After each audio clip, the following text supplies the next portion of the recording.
Beaucoup pensaient qu'une saison 2 sous Hansi Flick rimait forcément avec échec. Cette saison nous a prouvé que non. Beaucoup pensaient que le hors-jeu systématique d'Hansi Flick n'allait jamais s'arrêter. Cette saison nous a prouvé que non.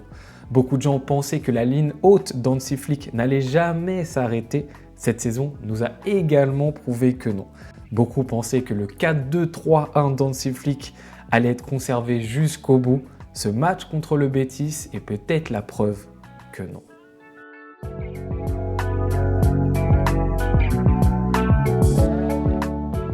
Mesdames et messieurs, très heureux de vous retrouver pour parler peut-être d'un des ajustements les plus importants du futur du FC Barcelone. Actuellement, on parle beaucoup de recrues.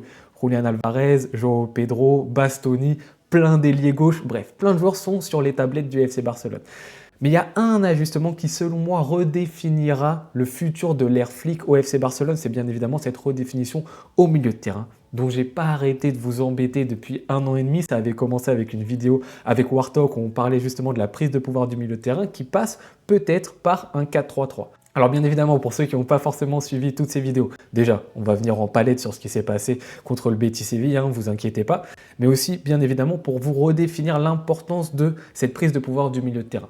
Elle peut le faire à travers un 4-3-3. Le principe, encore une fois, c'est pas de s'arrêter qu'au système, qu'à la formation. On est dans un football moderne où les choses sont hybrides, polyvalentes. Parler juste de 4-3-3, c'est pas le plus important, c'est surtout la prise de pouvoir du milieu de terrain. Pourquoi? Pour avoir un jeu du Barça qui à certains moments accepte plus la conservation, sans abandonner la verticalité. On va y venir justement grâce à la palette contre le Betis Séville. On n'oublie pas la verticalité que nous apporte justement Hansi Flick. Bien évidemment, contrôler le ballon, ramener son bloc un petit peu plus haut, avoir de la possession défensive et surtout nous aider également pour améliorer notre pressing, contre-pressing qui actuellement est quand même légèrement plus faible que le Paris Saint-Germain ou le Bayern Munich par exemple. Donc pour améliorer ça, selon moi, ça passe par une prise de pouvoir du milieu de terrain. D'autant plus que les joueurs que compose cet effectif du FC Barcelone, selon moi, ont les profils au milieu de terrain pour être des joueurs aussi de conservation. Bernal, Pedri, De Jong, Gavi. Et c'est important que je vous cite les 4 joueurs, parce que là, sur les images que je vais vous montrer contre le Betis Séville, on va surtout voir Bernal, Gavi, Pedri. Bien évidemment, ce que je vous dis par rapport à ces 3 joueurs-ci, ça vaut également avec De Jong. De Jong n'est pas intégré par rapport au match contre le Betis Séville, mais bien évidemment qu'il fait partie de ces 3 joueurs-ci. Je parle très souvent de ces 4 joueurs-ci. Bernal, De Jong, Pedri, Gavi. J'en oublie aucun et c'est très bien que le Barça puisse profiter de ces différents profils, de ces profils qui sont polyvalents et hybrides sur le terrain. Parce qu'on le sait, le Barça a rarement les 4 joueurs qui sont disponibles et surtout, c'est très important aussi pour le FC Barcelone de faire de la rotation et de faire souffler certains joueurs. Avant de commencer la palette, quelques petits derniers points quand même de précision. Bien évidemment que c'était un match contre le Betis Séville, dans une saison qui est déjà jouée. Donc au niveau de l'intensité qui a été mise sur le terrain, au niveau de la pression qu'il pouvait y avoir, c'est toujours important de le remettre dans le contexte par rapport à la palette que je vais vous montrer. Ensuite, deuxième point, est-ce qu'on est face au 4-3-3 version Busquets, Xavi, Iniesta de l'époque? Bien évidemment que non. Déjà, les joueurs, les profils sont quand même un petit peu différents, le niveau l'est quand même un petit peu également. Et oui, comme j'en parlais avec Warthog sur X, Busquets à l'époque était vraiment cette pointe basse isolée qui savait se défaire d'un pressing. Là, Bernal, c'est pas ce niveau-ci. Il a besoin à certains moments d'un Pedri qui vient l'aider, voire même d'un Gavi à certains autres moments. Et oui, on a ce Pedri qui est légèrement un petit peu plus bas et Gavi qui est placé un petit peu plus haut sur le terrain dans le demi-espace droit. Bien évidemment. Mais je tiens à rappeler quand même que même à l'époque de Xavi, Iniesta, Busquets, Iniesta était légèrement plus haut que Xavi. Xavi et Iniesta n'étaient pas sur la même ligne, n'étaient pas à la même hauteur. S'il y avait les heatmaps à l'époque, on aurait vu que, encore une fois, Iniesta était un petit peu plus haut que Xavi sur le terrain. Ce qui s'est un petit peu produit sur cette rencontre-ci. Maintenant, de là à dire que le système qu'on a vu contre le Betis Séville, c'est le même qu'on voit du côté du Barça avec Fermín López en tant que numéro 10, je ne suis pas forcément d'accord. Parce que justement, Fermín López a vraiment ce rôle demi-espace droit, joueur de rupture qui prend la profondeur, qui va vers l'avant.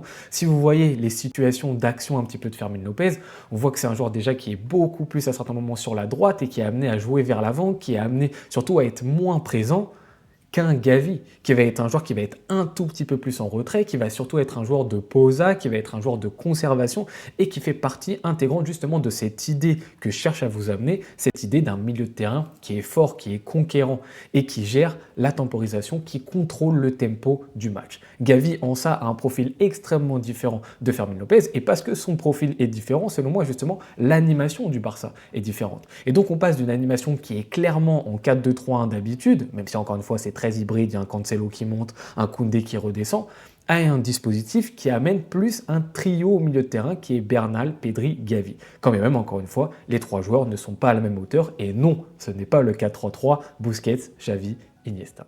Tout premier point de ma palette, mesdames et messieurs, ça va vraiment être cette idée de collaboration déjà entre les trois et de création de décalage entre les trois. Sur les situations que je vais vous montrer, les trois joueurs ne touchent pas forcément tout le temps le ballon.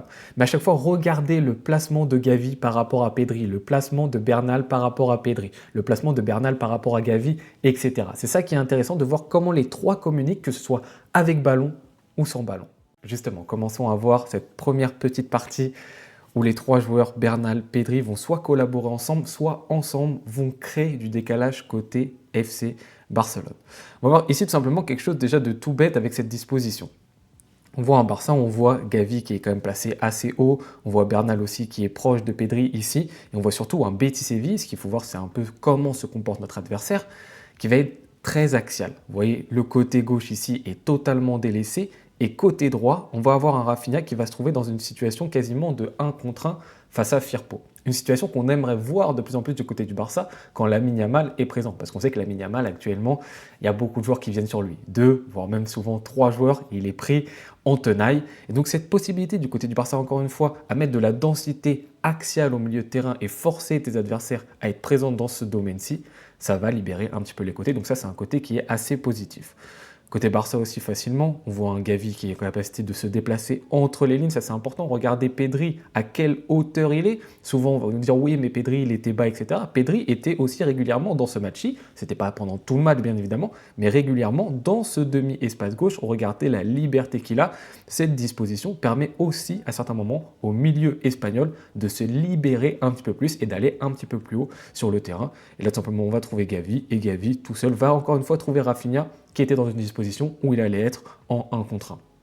Encore une fois, ça suit la même logique que je viens de vous dire. Regardez Gavi qui va prendre le ballon, vous ne le voyez pas malheureusement, vous allez le voir juste après, qui va servir Bernal, et ça permet une nouvelle fois à Pedri, qui n'est pas en possession basse, qui n'est pas derrière, qui n'est pas forcément aux côtés de Bernal, de monter et d'avoir plus de liberté. Et ensuite, pouvoir s'intéresser plus au jeu offensif, la partie offensive du Barça. On sait que Pedri, à certains moments, a besoin un petit peu de délaisser ses fonctions qui sont uniquement des fonctions un peu trop basses derrière sa propre moitié de terrain. Et là, Gavi, Bernal, et vous voyez, Pedri, il était tout seul là-bas et il s'occupe de ce qui se passe devant. Une nouvelle fois, on essaie d'apporter de la densité axiale. Bon, là, en plus de ça, il y a Rafinha qui va être présent ici. Mais là, on a un Bernal qui est ici et qui est aussi en capacité de se mettre vers l'avant.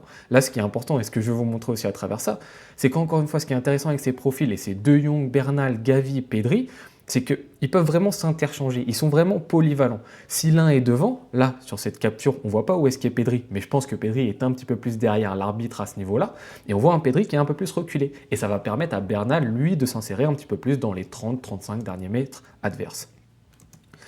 Correspondance, typiquement, entre Gavi et Pedri. Encore une fois, Pedri qui est présent dans ce demi-espace gauche, quand même très très haut, voire même plus haut que Gavi à ce moment-là. On a un Bernal qui doit être derrière. Vous voyez là, les côtés ici, on a un surnombre côté Barça avec Fermin et Cancelo qui sont présents. On a un Rafinha qui est dans la zone qui est axiale. Encore une fois, beaucoup de densité dans l'axe du terrain, ce qui oblige le Betis Séville à défendre cette zone-ci. Et ça, c'est très intéressant. Et là, on va voir une équipe du Barça qui va pouvoir s'aventurer tranquillement. Une nouvelle fois, Bernal qui est le plus haut des trois, typiquement ici, là, Bernal est placé le plus haut entre Pedri et Gavi. Et on voit que les trois sont très proches. Ça aussi, bien évidemment, je le répète, c'est pas encore le grand Barça, Busquets, Xavi, Iniesta, où les trois étaient très souvent régulièrement très proches les uns des autres. On n'est pas encore à ce niveau-là et c'est pas ça qu'on vise du côté du Barça. Mais dans des situations, les trois étaient proches et encore une fois, ça force ton équipe à être présente à ce niveau-là. Ici, une autre situation, Gavi une nouvelle fois plus haut, dans l'absolu, dans la grande partie de la rencontre, Gavi a été plus haut que les deux autres.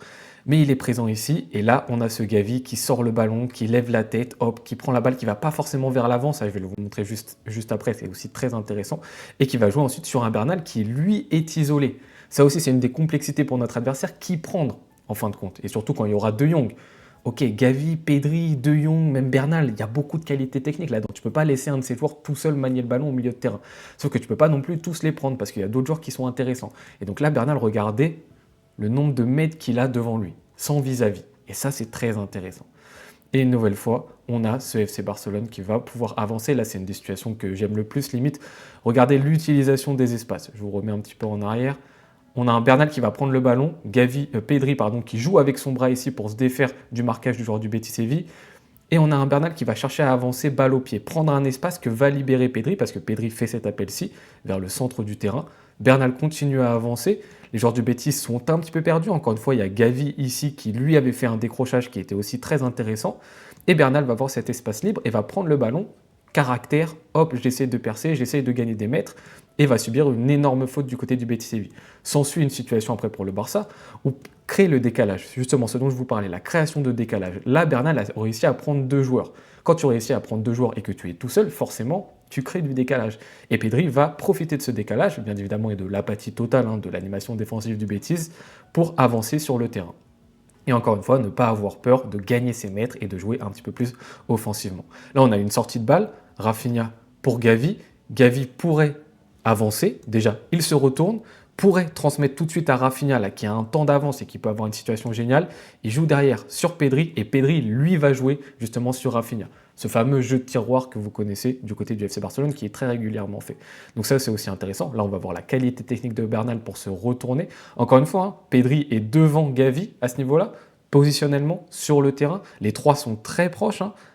Et on apporte de la qualité technique, de la densité. Le Betis Séville ne sait pas réellement qui prendre. Et là, regardez, Bernal s'avance, qualité technique pour se retourner. Il va choisir la solution de servir à droite. Et encore une fois, on voit qu'il y a un surnombre côté Barça sur le côté. C'est très intéressant avec Koundé et Rafinha. Il va y d'ailleurs y avoir une mésentente entre les deux. Mais regardez si Bernal voit cette ligne de passe pour Gavi. Regardez ce qui peut se présenter, ce qui peut être très intéressant. Voilà, donc il sert à droite sur Jules Koundé et Rafinha, mais regardez s'il avait vu cette ligne de passe 6 que ça aurait pu offrir. Encore une fois, tout n'est pas parfait. On est là pour voir des situations, des occasions. Le deuxième point de la palette, il est très important selon moi, c'est avoir cette idée que non, ce n'est pas parce qu'on donne du pouvoir à ce milieu de terrain et qu'on va plus gérer le tempo qu'on dit tout de suite non à la verticalité, que nous apporte justement le jeu d'Hansi Flick. C'est pas l'idée d'arrêter de redevenir un Barça qui a 85% de possession de balle, qui à certains moments est une caricature de lui-même. C'est pas du tout l'idée de ça. Et justement, j'avais envie de vous montrer des images où on voit que contre le Betis Séville, le Barça ne s'est pas interdit de jouer en verticalité. Venez voir les amis, je vais vous montrer en quoi le Barça continue à jouer vers l'avant. Et que ça ne veut pas dire que ces 3 joueurs qui sont de base des profils plus de possession sont présents sur le terrain, que le Barça va forcer le tiki-taka, que le Barça va forcer la possession pour la possession. Va jouer un petit peu justement la caricature de ce qu'elle pourrait être. Non, pas du tout. Regardez cette situation, on a un Bernal qui a une très bonne lecture, on a un Joao Cancelo, ça a été très intéressant aussi sur cette rencontre, qui jouait régulièrement demi-espace gauche, pour laisser ensuite le couloir plus à Fermin, et à certains moments ça permutait. C'était Fermin qui était plus demi-espace, et Cancelo plus allonger la ligne. Ça a été très intéressant, et j'aimerais aussi beaucoup le revoir l'année prochaine, possiblement si Rafinha réintègre le côté gauche, côté FC Barcelone, un Cancelo à certains moments dans cette disposition qui aidait énormément parce que souvent on avait un Pedri et Gavi qui avaient du mal justement à se défaire un petit peu d'un marquage, à être présent entre les lignes, donc il fallait ramener un joueur. Ça pouvait être Fermin à certains moments, surtout en deuxième mi-temps je trouve, ou surtout à la fin de la première mi-temps, et souvent c'était un Cancelo aussi qui se présentait parce que justement il faut continuer à trouver des lignes de passe. Donc là on a un Cancelo et Bernal qui l'a extrêmement bien servi. Regardez là, Bernal va faire le fameux scan FC Barcelone, il se retrouve devant, et là on a un Pedri qui est pris, quasiment tout le monde est pris, Gavi de son côté est pris, et bien très bien c'est un numéro 9 qui vient décrocher, en ce sens Lewandowski. J'ai très récemment fait une vidéo sur Joao Pedro, je vous ai montré l'une de ses qualités premières à Joao Pedro, c'est se retourner, ce rôle de fixateur, décrochage, et ensuite arriver à battre son vis-à-vis et jouer vers l'avant. Là, bien évidemment, c'est Papi Lewandowski, du coup, l'action va un petit peu s'arrêter, mais imaginez un Joao Pedro, un Julián Álvarez qui a la capacité de se retourner et ensuite d'accélérer. Ça peut tout de suite être beaucoup plus intéressant pour le FC Barcelone. Pareil ici, c'est une des mêmes situations. On a Bernal qui est là, on a Gavi qui est pris, on a Pedri qui est pris. Et bien, c'est pas grave, tempérament, je continue à aller vers l'avant et je profite d'un décrochage d'un de mes attaquants qui est sur ce coup-ci, Rafinha, pour le servir. Donc voilà, encore une fois, ce Barça avance. Je vous montre une autre situation. Ok, à ce niveau-là, on a le fameux Cancelo, là, demi-espace, qui a un peu un rôle axial, qui est présent. Pedri est un petit peu derrière, Bernal est pris, Isco, justement, empêche cette ligne de passe pour Pedri. Je prends mon temps du côté de Gavi, et qui est-ce que je vais trouver? Mon numéro 9 qui est venu décrocher. Et encore une fois, imaginez que ce soit un autre joueur que Papi Lewandowski, quand bien même big respect à lui. Ça serait une occasion, une situation qui serait différente pour le Barça, où on pourrait accélérer. Là, une nouvelle fois, là, ça va être un jeu un petit peu entre ces différents joueurs. Hop, on joue vers l'avant côté Bernal. Et ensuite, on a un Gavi Ça, c'est une de mes situations préférées parce que juste avant, c'est Pedri qui transmet à Bernal. Donc ça a vraiment été un jeu entre les trois. Et là, on pourrait se dire, oui, bon, Gavi, il va retemporiser, etc. Il va rejouer vers l'arrière. Non, Gavi, il joue vers l'avant. Encore une fois, on n'est pas là pour suracter le fait de jouer la possession pour jouer la possession. Si on a la capacité, on joue vers l'avant. Et là, ce que va faire Gavi, moi, typiquement, j'aurais adoré qu'il serve Pedri, ici, pour avoir Pedri dans une situation encore plus dangereuse. Mais non, il ne va pas s'empêcher d'essayer de servir Fermin Lopez dans la profondeur. Son ballon n'arrive pas, bien évidemment. Mais encore une fois, on est dans cette dynamique qu'on reste aussi une équipe qui est en capacité de jouer la verticalité. L'un n'empêche pas l'autre. L'un n'empêche pas l'autre. Regardez ici. On a Pedri qui est là. Son premier réflexe, non, ça pourrait être de servir Bernal. Non, son premier réflexe ici, quand bien même il est hors jeu, si je ne dis pas de bêtises, c'est de servir Lewandowski. Encore une fois, la passe ne va pas arriver. Mais ce n'est pas le débat ici. Le débat, c'est encore une fois, quelle est l'intention des joueurs. Et l'intention des joueurs, ce n'est pas tout le temps de jouer vers l'arrière et de jouer la possession. On l'a dit, hein, cette configuration, on a Gavi et Pedri qui sont à la même hauteur, on a cette fameuse pointe basse qui est Bernal, elle permet aussi à Pedri de s'aventurer un petit peu plus.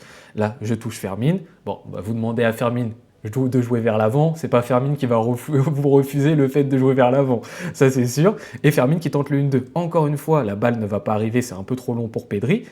Qu'est-ce qu'a été l'ambition, qu'est-ce qu'ont été les ambitions du Barça sur cette situation?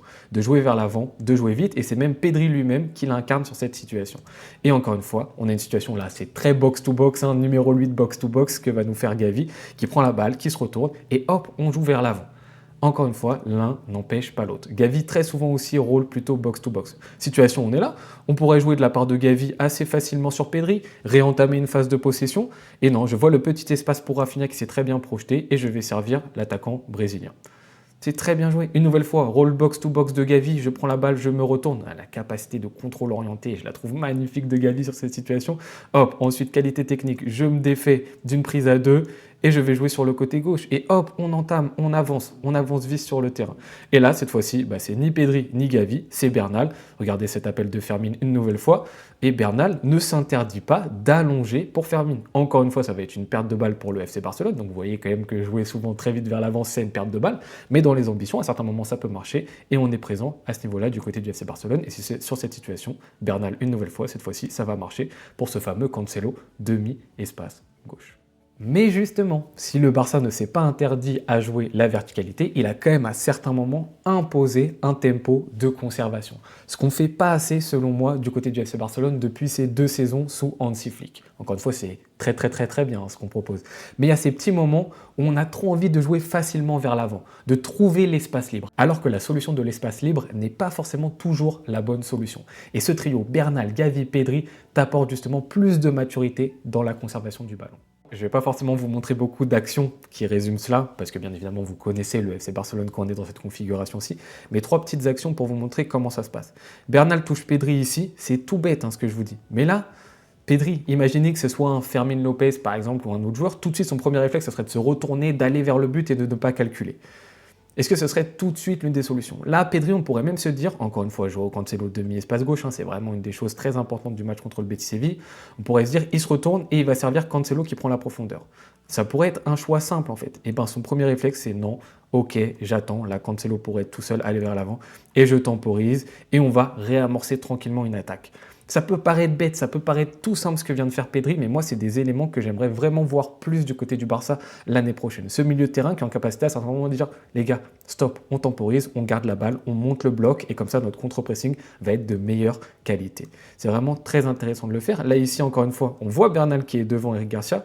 On voit un Pedri qui va sortir, les 2 joueurs qui sont proches, qui vont collaborer, vous allez voir, ici je touche Pedri, et Pedri qui n'a pas peur, hop c'est bon, je remets en retrait. Je n'essaie pas forcément tout de suite de me retourner, tout de suite d'aller vers l'avant.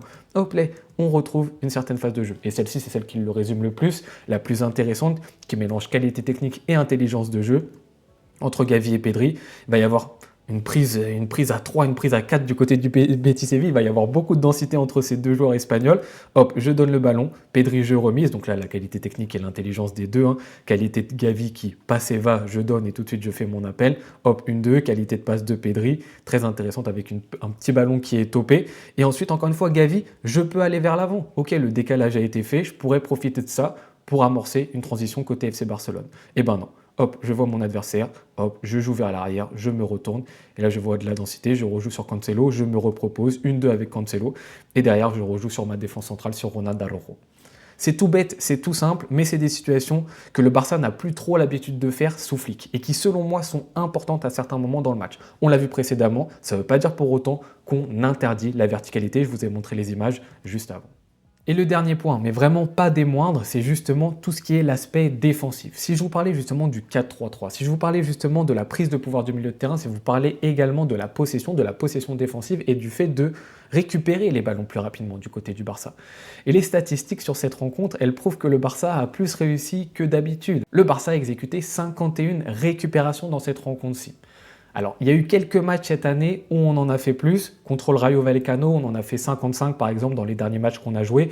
Contre l'Athletic Bilbao, on en a fait 51, le même nombre que le match contre le Betis Séville. Dans la majeure partie de la saison, la moyenne qu'on a de récupération du côté du Barça, c'est 47 récupérations. Donc déjà, ce match contre le Betis, on est au-dessus. Vous allez me dire, c'est que 4 récupérations de plus que d'habitude, que la moyenne, c'est pas beaucoup. 4 récupérations de plus, c'est déjà pas mal. Mais surtout, ce qui est très intéressant, c'est de voir la position des récupérations. Et on remarque que les récupérations d'ordinaire du côté du FC Barcelone, elles se font, en grande majorité, sur les côtés, sur les ailes, dans les couloirs, ce qui est un très bon travail exécuté du côté du Barça, mais peu souvent dans la zone axiale. Et ce match contre le Betis Séville montre justement que le Barça est en capacité de récupérer dans l'axe du terrain. Et quand tu récupères dans l'axe du terrain, tu es beaucoup plus dangereux que lorsque tu le récupères sur les côtés. Donc ça, c'est réellement un point positif côté FC Barcelone parce que oui, ça se concrétise le fait que le Barça, à certains moments, temporise plus, que le Barça est ce Gavi, joueur un peu plus numéro 8, relayeur de conservation plutôt qu'un joueur forcément qui va tout le temps vers l'avant et un bloc du Barça qui n'a pas le temps de se former. Et si ton bloc n'a pas le temps de se fermer, justement pour amorcer un pressing, un contre-pressing, ça devient un petit peu plus compliqué. Bon, sur ce fameux dernier point, je pense que c'était plus intéressant de vous montrer ce qui se passait sur la map en termes de récupération, mais je vous montre quand même certaines vidéos pour vous montrer ce qui se passe du côté du FC Barcelone dans ces moments-là. On voit que les joueurs se concernaient, on voit que Pedri arrive bien aussi à presser un petit peu plus haut sur le terrain, c'est-à-dire que c'est pas juste un Pedri qui va vers sa défense pour défendre. Et alors, il est incroyablissime dans ce style de défense-ci. On se souvient surtout l'année 2024-2025, il avait des statistiques phénoménales de récupération, il courait tout le temps, c'était marathon man sur le terrain, Pedri, mais c'est bien aussi s'il est en capacité de presser haut sur le terrain et de permettre au Barça de récupérer les ballons haut. On voit ici, hop, les joueurs du Betis Séville qui sont pris en tenaille sur le côté. Bon, je vous l'ai montré juste précédemment. C'est vrai que dans la globalité du match, ce qui était intéressant, c'est qu'on avait plus de récupération axiale, mais on est en capacité aussi de récupérer quand on est sur les couloirs du côté du Barça. Regardez Pedri qui va mettre un petit peu plus de volume à ce niveau-là du terrain. Bon, Gavi, ça je vous ai fait aussi une vidéo il n'y a pas très longtemps. Au niveau de l'impact défensif, il n'y a pas meilleur du côté du Barça. En termes de quantité, ça peut se taper avec Pedri, mais je parle vraiment en qualité d'impact, d'intensité. Gavi, c'est vraiment l'un des seuls joueurs du Barça. Et il y a Bernal qui est pas très loin également. Donc on continue à bien défendre avec cette équipe-ci. Toujours Gavi qui est sur les ballons, qui arrive justement à couper ses lignes de passe. T'as l'impression qu'il aimante toujours les ballons défensivement, Gavi. Mais vous voyez, il y a les 3 joueurs qui sont présents, qui sont côte à côte. Bernal, Pedri, Gavi. Encore une fois, on voit une animation défensive aussi qui se porte bien. Là, ce que je trouvais intéressant, c'est de vous montrer à quelle hauteur est Marc Bernal sur cette situation. Regardez le pressing, à quel niveau est-ce qu'il s'entame. Ça, c'est encore une fois très intéressant. On voit la liberté de Bernal d'être haut sur le terrain parce que certainement d'autres joueurs sont derrière, que ce soit Pedri, que ce soit certainement Gavi qui est en bas de l'écran que vous ne voyez pas. Ils sont un peu plus derrière. Et donc, on en a parlé. La polyvalence de tes milieux de terrain, c'est pas grave. Cette fois-ci, c'est pas Pedri qui monte pour faire le pressing haut. Ça va être un Marc Bernal. Et ça peut être très intéressant de voir ça du côté du Barça. Et ensuite, on va récupérer. Et hop, là, tu te trouves dans une situation ultra dangereuse où Fermín López est à quelques centimètres de marquer son but. Donc, c'est quand même un très bon point du côté du Barça. Je vous en montre une dernière.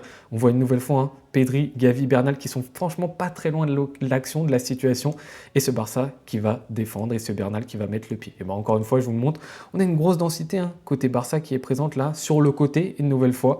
Et Bernal qui va mettre son tacle ici. Donc voilà, mesdames et messieurs, je tiens à le répéter. Oui, ça a été un match simple contre le Betis Séville. Oui, ce n'est pas le 4-3-3, Xavi, Busquets, Iniesta, on n'est pas là-dedans.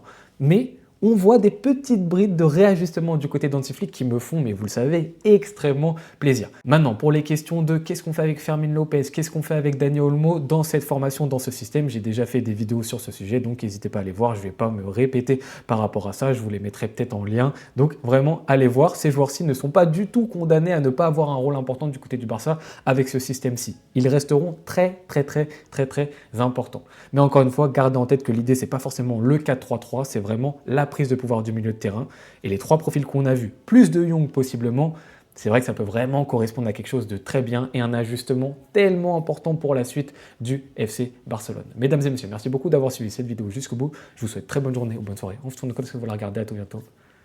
Ciao.